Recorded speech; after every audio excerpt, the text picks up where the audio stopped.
I wasn't aware that Maen were founded in 2016. That's how long they've been around. Today, I'm taking a look at their brand spanking new 37mm ultra thin Manhattan. I mean, it's not a jump hour collab, but it's still a really worthy look. And maybe we get to answer the question that's been on all of our lips: are tax lawyers good at making watches?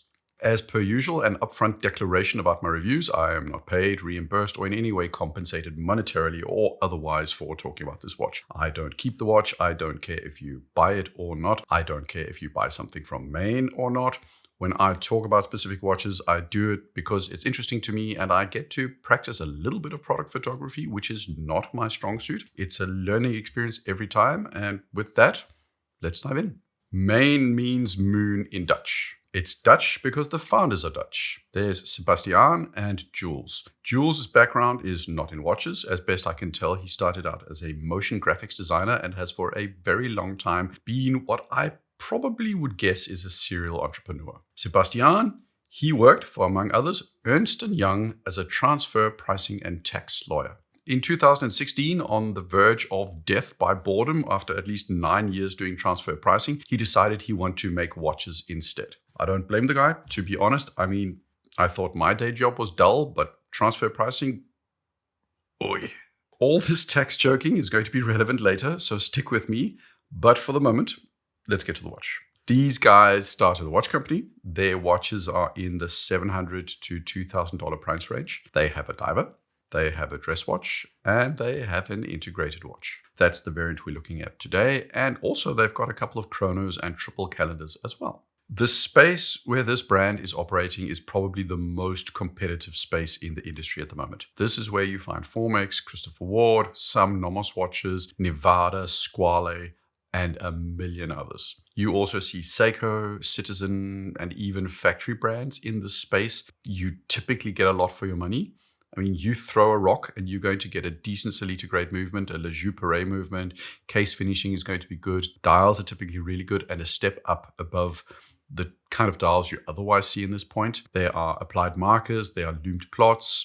Hands are typically crisp. Bracelets are usually consistently solid. Below $1,000 Seiko style jangliness is more and more a rarity. Sometimes you get quick release bracelets, easy adjust mechanisms, but not consistently so. Towards the higher end, COSC isn't out of the realm of possibility. All in all, the point is, to stand out in this space, you need to be pretty decent at what you do.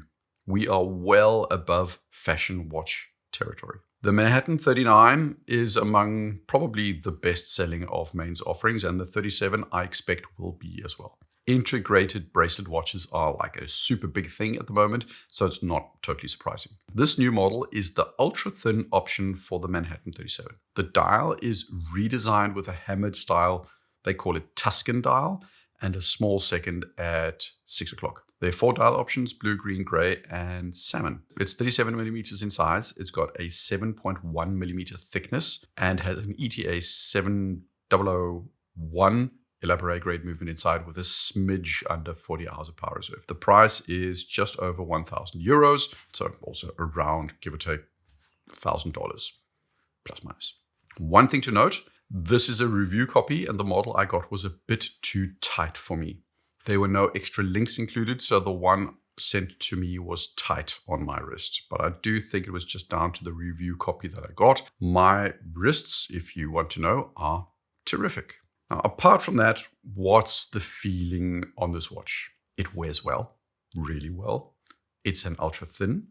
This thing is integrated in more ways than one. 7.1mm is next to nothing and makes for the lowest of low profiles. At 37mm, this watch is give or take going to wear similar to a medium Cartier Santos. It makes for an incredibly unassuming experience on the wrist. This isn't like a Submariner or a Speedmaster or basically any kind of regular sports watch, diver or chrono. A watch like the Bell & Ross BRX 0103 is far more rugged and imposing in terms of design language. So is a Christopher Ward 12. So on a spectrum from dressy to sporty or rugged, this watch is definitely on the dressier side. Consequently, this watch doesn't have the vibe of a Royal Oak or a CW12 or an Ingenieur or a Yema Urban Traveler. I think people who are considering this watch are also going to be considering watches like the Cartier Santos in medium, a Cartier Tank, a Timex 1983 re-edition. The Maen is that bit smaller, that bit flatter, that bit more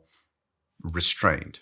It doesn't scream for a rubber strap in any way whatsoever. It's clearly a watch that's most comfortable in that dress, not necessarily formal, but dressy kind of space. I think that's super refreshing for the simple reason that integrated bracelets are literally the beating a dead horse category of watches these days. Everybody has one. But in terms of design choices, those Ingenieurs and PRXs and Landwellers, basically a vast majority lean to this sportier side in terms of design choices. And I love the fact that this watch isn't that. They've made a softer spoken watch and they haven't just gone for their own sporty interpretation of the trend. And you really have to give them kudos for that decision because it sets them apart. 1,079 euros for a direct-to-consumer integrated dress watch. Starting with the movement and manufacturing, you don't get a Sellita SW200. The Sellita is a great movement, but it's not an ultra-thin, so the ETA 7001 is the one they choose.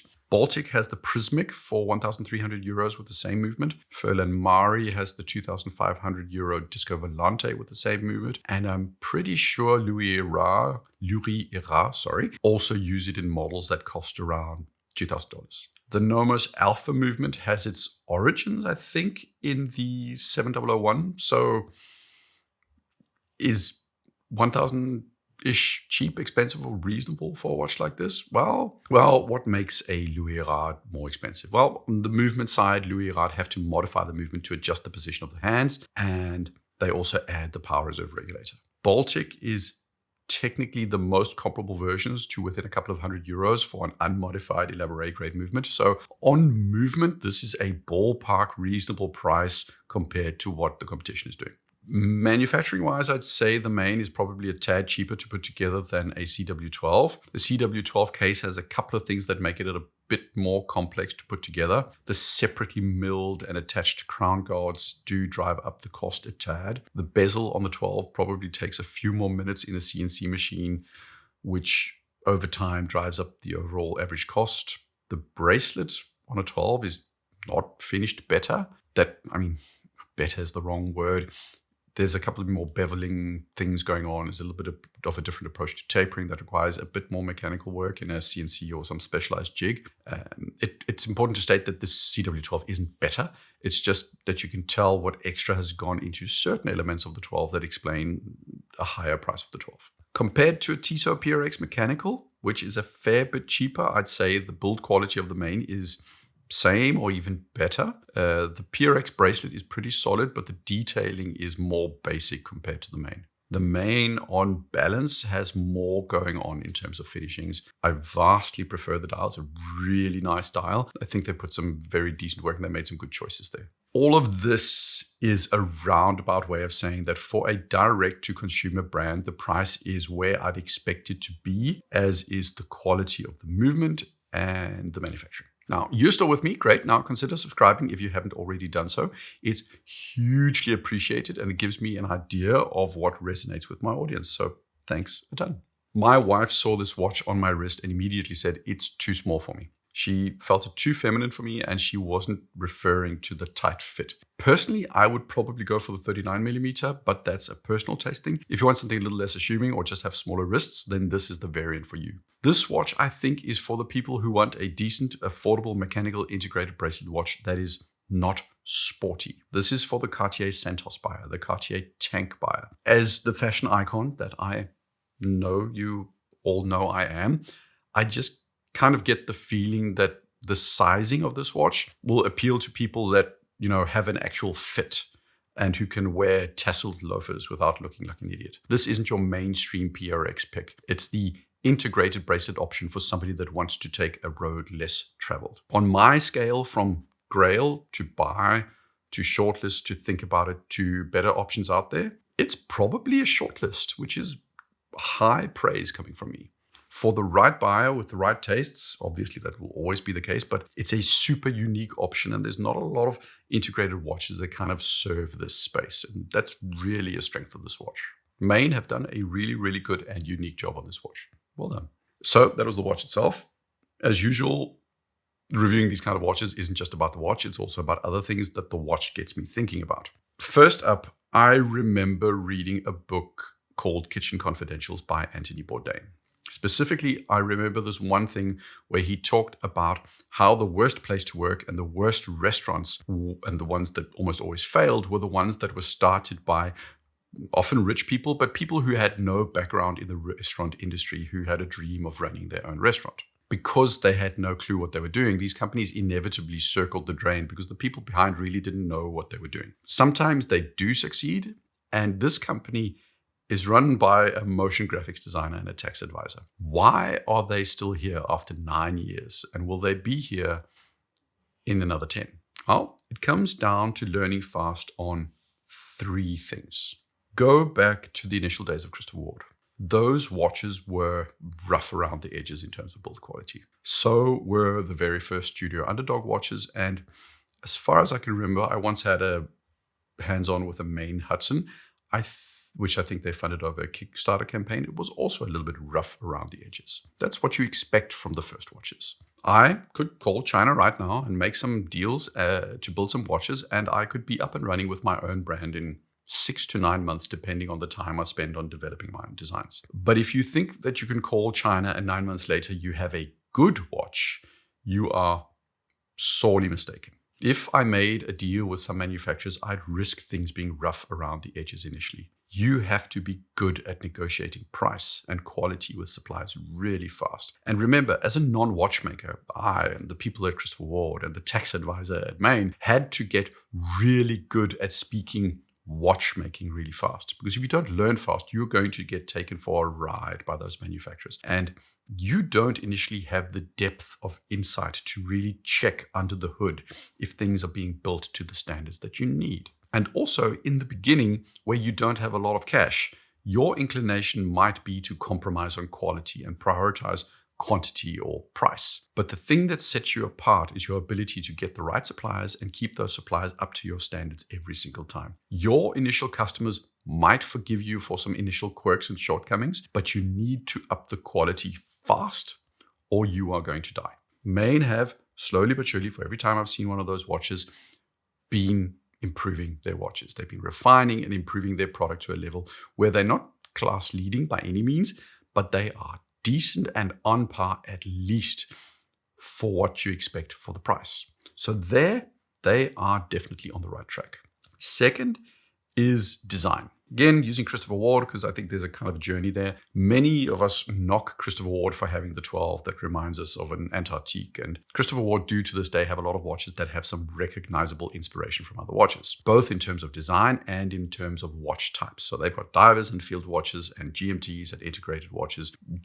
Christopher Ward generally tread a safe path. The same goes in large part for me. The Luna gives me Paul Router vibes. The Skymaster is a Nina Rindt on a Jubilee. My point is, this isn't Recep Recepi or Gerald Zinter. These are people that are not necessarily initially watchmakers by trade, and they are bound to start somewhere that's safe for them in terms of developing the design language. It takes time to develop an independent design language. Christopher Ward is over 20 years into their existence, and it's mainly in the last 5 years where I feel they've really found a stronger footing in terms of really strongly emphasizing their own creative core. Maen are only 9 years in, but the Manhattan as a lineup is to me just that bit more Maen than the Skymaster or the Luna. Yeah, they definitely probably most likely walked past a Patek store at some point, but this is one of their most original designs, and I do think what is needed to set a brand apart like Maen over time is their ability to carve out a niche with a more independent design language. This Manhattan and the upcoming Jump Hour are, to me, signs that they do have a lot of potential. I don't think necessarily that they have yet to be 100% in a space where they have completely found their creative voice, but they are definitely getting there, and that is part of long-term success. And also the Jump Hour, which I haven't seen in the metal yet, but to me, it also indicates a willingness to try and challenge their design language. Finally, it's, as always, branding. The dullest branding you can do in this price space is telling people you're giving them value for money. Value for money will only get you so far. Sure, Christopher Ward still have the whole 3x pricing shtick, but it doesn't take up nearly the amount of space it once did in their storytelling. They're building a broader and stronger story. They're branding and building their own identity. And it's necessary, together with good quality and original designs, to build that story. Maen here, I don't quite feel are there yet. Their current statement is, at Maen Watches, we have a simple vision. We want to offer the best quality for reasonable prices. Over the years, we have teamed up with industry-leading partners. They help us to find the best possible materials, solutions, and constructions for our products. As we have chosen to sell directly to consumers, this enables us to keep better control over all our products and create more interaction between us as a brand and our customers. Most importantly, it allows us to offer our products at fair prices. That little statement is fine for starters, but today it's just not enough. Getting quality isn't easy, but it's not something you can't learn. Getting something at an affordable price is also not impossible. Reasonable quality and affordable pricing is kind of the baseline expectation for consumers in this price point. It might have set you apart as a brand 5 years ago, but it just doesn't anymore. To be long-term successful, you need those good original standout designs. Manhattan, 37 millimeter, absolutely, which I feel, is one of them. And they have one or two other products that are there as well. And then they need a stronger emotional connection with their customers. Here, I do think Maen still have work to do. They have some loyal enthusiasts. They need more of them, and they need more regular customers as well. Of course, that's what they're trying to do. So all power to them. But right now, I see Maen as being solid and dependable and delivering on the quality they're promising. They've got a very decent and reasonable handle on the whole build quality piece. Second, they've still got work to do in terms of really finding the creative voice. But the Manhattan, the jump hour, excellent. The Manhattan, it does turn heads. It turned mine for sure. It makes me pay attention. And this is a really, really good design. Third, they need connection and identity more broadly. But in the short term, doesn't matter. The Maen Manhattan 37 Ultra Thin is a really good option for those that want a dressier integrated bracelet watch. Now, tell me, for those of you that have tried Maen or have Maen watches, what do you think of them? What are the strengths? What are the weaknesses? Let me know in the comments. Let other people know as well. Like, subscribe. Cheers.